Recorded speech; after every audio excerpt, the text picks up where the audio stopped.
Hello,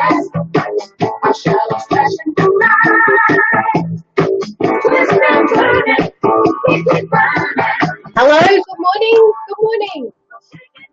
Michelle House here from Rich Living. Welcome to High Vibes at 5:55. Getting grooving. Everybody here in Queensland. Well, southeast Queensland. Southeast Queensland. It's very different weather along our coastal borders. Just let me turn this down for a sec. We're waking up this morning to a crisper start to the day. Winter is coming. I'm sure I said this a couple of weeks ago, and then it got freaking hot, and then we had a cyclone. Now it feels like winter's finally might even be coming. Please. I love a cardi. I love putting on a cardi in the morning. I really do. Good morning. Good morning. I can see you all joining. Lovely to see you this morning. And a special shout out again to everybody who is in Queensland, Australia. We didn't go live for 5:55 on Friday. We had a cyclone come through earlier in the week. I think it was Tuesday, Wednesday up north, and then man, she was massive. That cyclone Debbie, that's the widest system, and the way that it kept traveling down the coast. Usually they come in and they go out again. So we were all kind of waiting with bated breath to see what was going to happen. And I know that a lot of you up in that central part of Queensland have had terrible destruction. And then I know from there down, it's terrible flooding.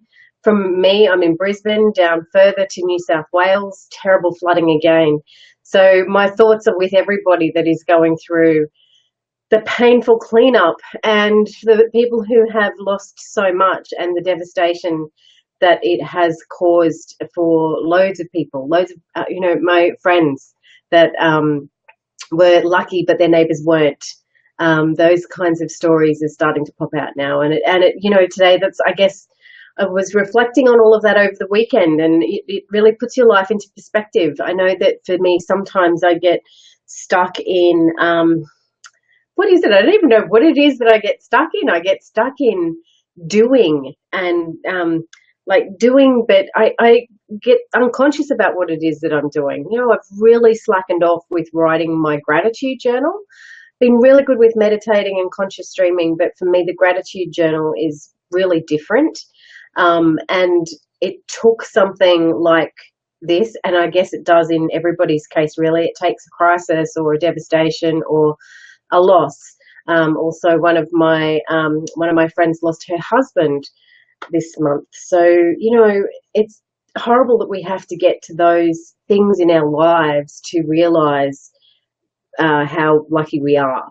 So this weekend has been a kind of a contemplating, reflecting weekend for me about how deeply grateful I am for everybody in my life, but also that, I have a roof over my head. I have electricity. We didn't have it on Friday, big deal. There were people who didn't have electricity, and I think there may even still be towns up north that do not have electricity. That's going on almost a week. And, zoom that out a bit further to perspective for countries that don't have electricity. We take things for granted very easily. So I invite you to have some deep thinking, reflective, contemplating moments this week and think about your gratitude and really connect to the deepness of that. Gratitude is a very high vibration, and it is love, love, love. Oh, hello. I've just got it's not working at my end. Can I just double check? Hang on a moment. Let me double check. Sorry. Can everybody else see me okay? Elise can't see me.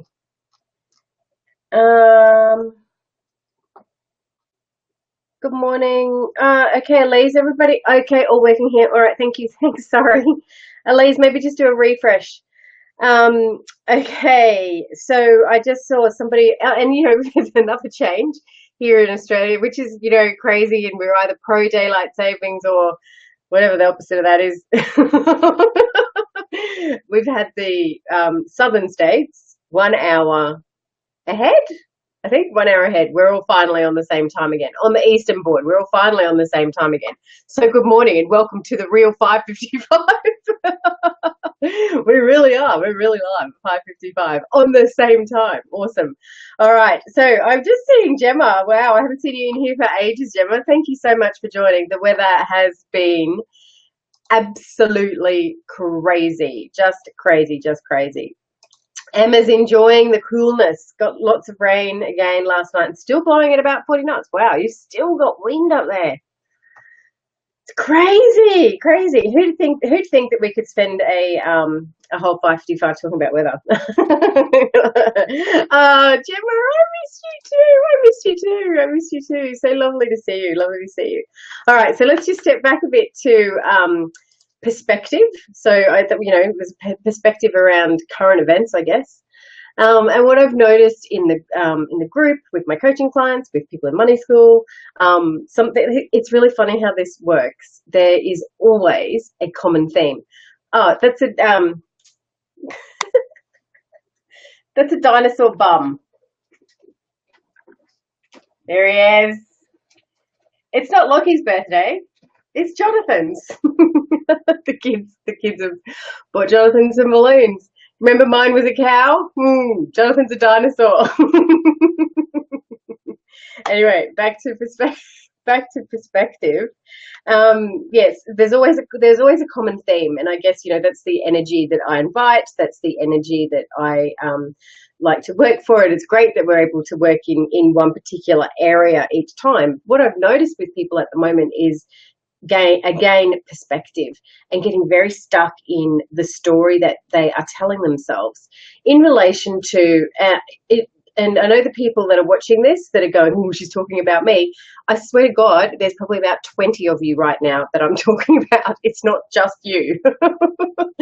It's in relation to borrowing money to buy cars.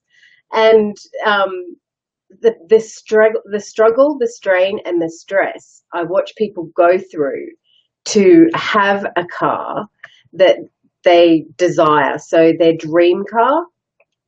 For me, looking at it from the outside, that energy is being burnt up into something that is producing a material object that they're attached to. And for me, the biggest lesson I have learned in my life is letting go of what I am most afraid to lose. So I'll say that again. Letting go of what I am most afraid to lose. At one point that was my house. Was the thing that I was most afraid of to lose. Didn't care about anything else. By that stage, I didn't care about the car. I didn't care about furniture. I cared about the house, and I was attached to it. And every decision I made came from a place of fear because of my fear around being attached to the house, right? So I would take jobs because I was scared I was going to lose the house. And then the jobs would go to shit and they were horrible and they were horrible people, or they were, the job wasn't working properly, or I didn't get paid, or there was something not right.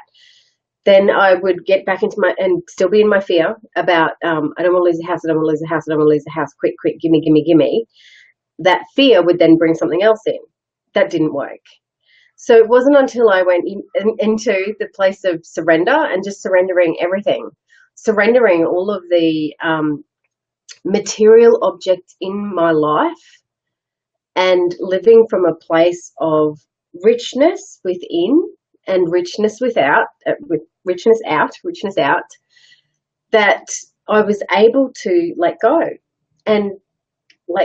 of the house and let go and not be attached to it. And my decision-making process, my awareness, the choices that came to me were completely different than when I was coming from fear. So bring that down a level to talking about a car, because that's usually kind of the second biggest purchase that we tend to make.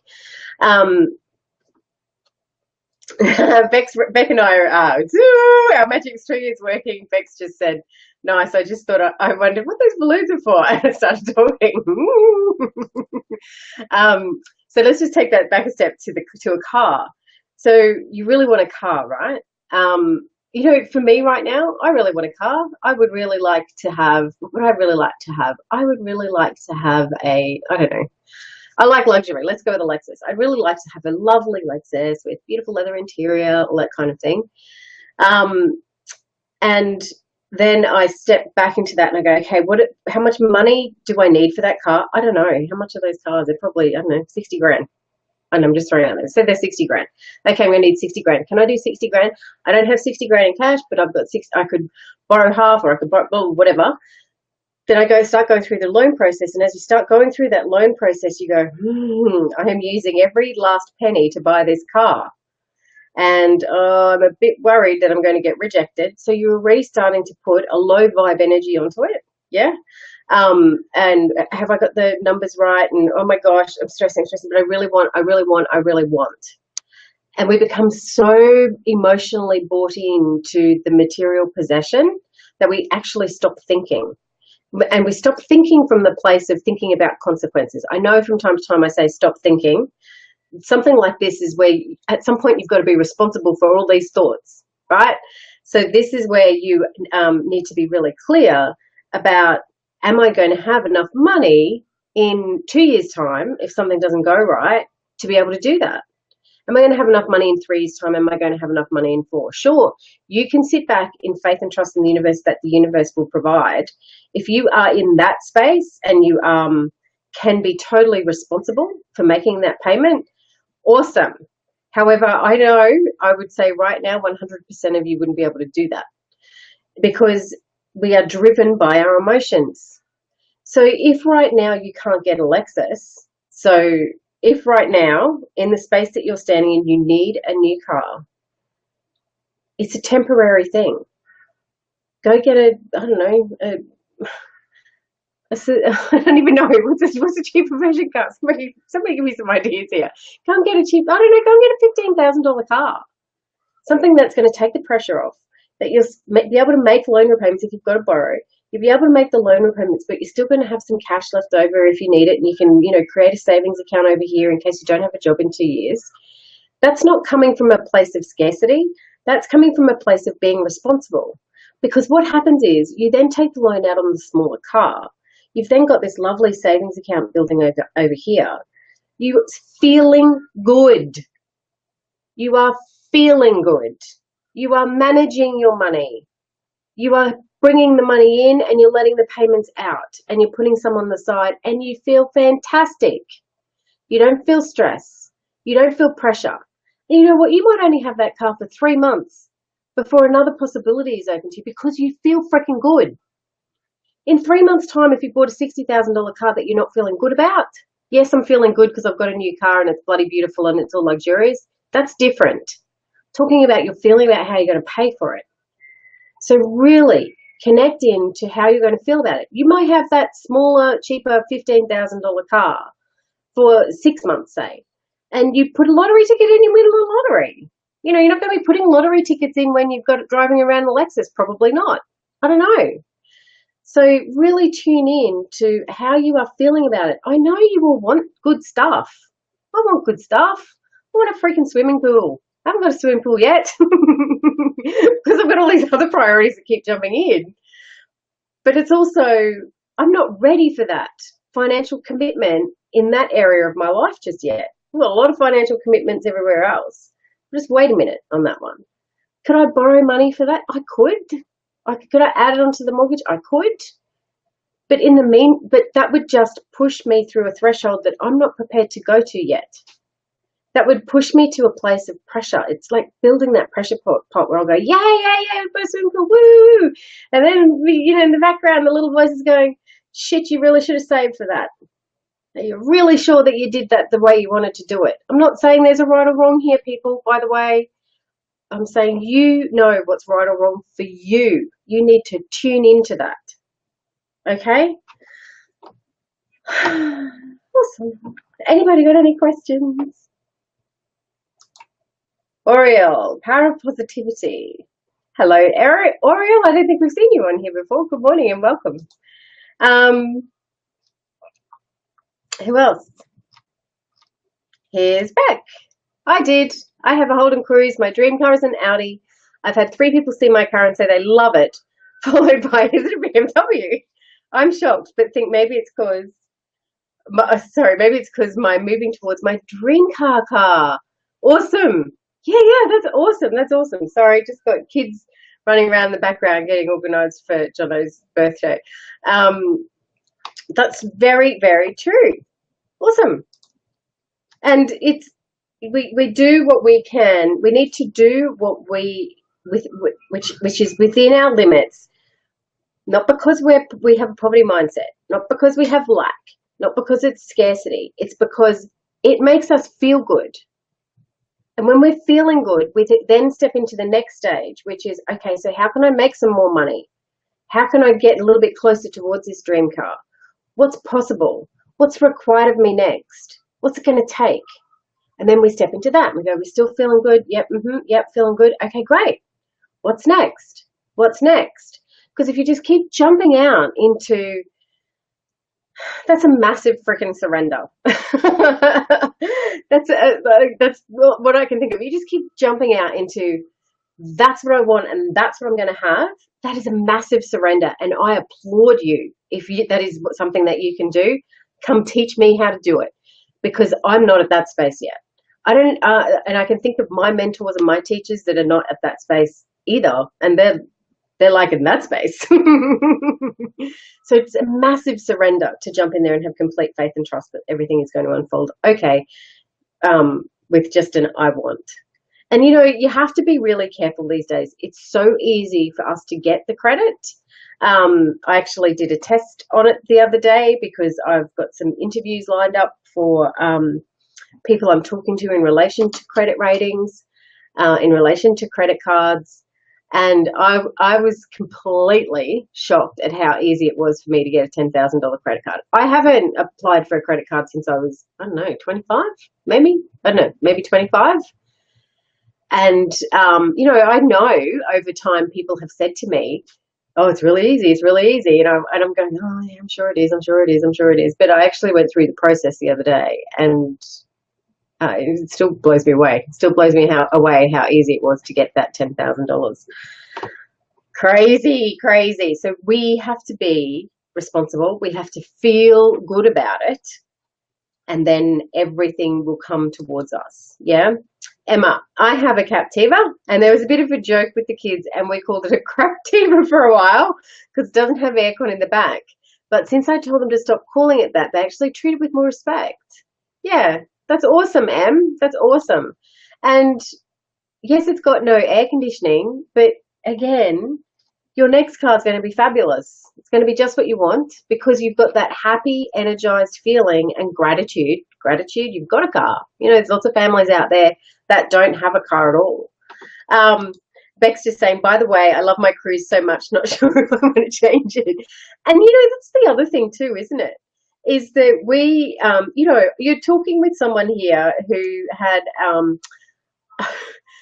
a Honda Prelude at 22. Oh, it was fancy. Honda Prelude at 22. Oh, it was very, very luxurious and nice. Then we had a, what are they called? Holden Calais, top of the range, very thirsty, beautiful Holden car. Then we had to come back to family types of cars that they had the bigger thing. But then we went right back down to a $15,000 car, and although it's not luxury by any means, it really is just a vehicle that gets from A to B. It really is. It's something that we get in and we go there and we get out, and then we get in and we go. Oh, we'd much rather have a pool. So cars are only symbolic to ourselves, and lots of people talk about how a car is a reflection of their personality, or a car is a symbol of their success. To others, maybe, I don't even know to others, because I still see people driving around in cars and go, hey, time for that, knowing who they are and what they do and where they get their money from. So, be really tuned into your material possessions and what you're buying them for. And what, those little tiny cars, awesome on fuel, which is awesome for the environment. I'm a big minimalist at the moment. So, I've got a minivan. We've got a minivan, and then we've got the Tic Tac. And we use what's efficient for the environment too. All right, so Rebecca, my Ford Territory diesel is just perfect for our family. It's functional, yeah. Yeah, Nema, you own it outright. How freaking awesome is that? Not to owe money on cars. It's a great feeling. That's just good marketing if you think the type of car is a symbol of your success personality. It is. It is. Emma, remind them that in our day, the difference between air conditioning being on full or half blast was the window being half down or full down. And yes, we are a bit spoilt. We do love our luxuries, don't we? We do. Robin, after my separation, I was lent $5,000 by a friend to buy a car. I bought it a Hatsus Sirion. It lasted 7 years. I was so grateful I had a car. We now have a dual cab ute, perfect for our family and camping holidays. And yes, cars are a practical thing to get us from A to B. And don't get me wrong, gee whiz, if anybody wants to give me a Lexus, I'm happy to take a Lexus. I'm just saying, please be in tune and connected to what it is you are doing. I just redid the Budget Bliss videos that are going up in the vault. And I love that program so much. It's kind of my entry level program, if you like. But Budget Bliss, it's just about this. Get connected, wake up, be conscious. You want to buy a cup of coffee? That's awesome. Are you connected to that? Are you enjoying it? Are you liking it? Are you happy that you've spent your money with that? If you've answered no to any of those questions, you're not awake. Wake up. The other thing I just wanted to mention about the vault, which is opening this week. Do, do, do, do, do. I should get sound effects. The vault will be opening this week. So perfect opportunity for those of you who want to do the alchemy of intention setting. That is now in the vault. So if you are keen to do the alchemy of intention setting, you can do that from there now. All of those details coming to you over the next few days. All right. I better run up and give Jono a birthday kiss and make sure those kids have got breakfast going. Run and get coffees. Nice to see you. Hope everybody is okay with cleaning up. Also, if there's anybody in our Rich Living Room family, by the way, if you're not in the Rich Living Room family, you can, Robin may post a link here for you.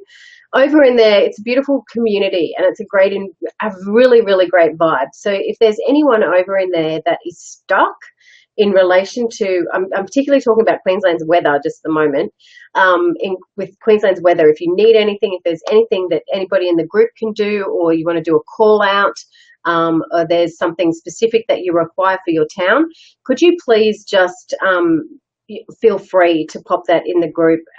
We're happy to help, and maybe there's somebody in there who knows someone who knows someone. So anything that we can do, please let us know. Also, the Rich Living Room group is just a fabulous place to hang out with any other things that you get stuck on as well. All right, have a wonderful day. I will see you tomorrow morning for High Vibes at 5:55. Bye.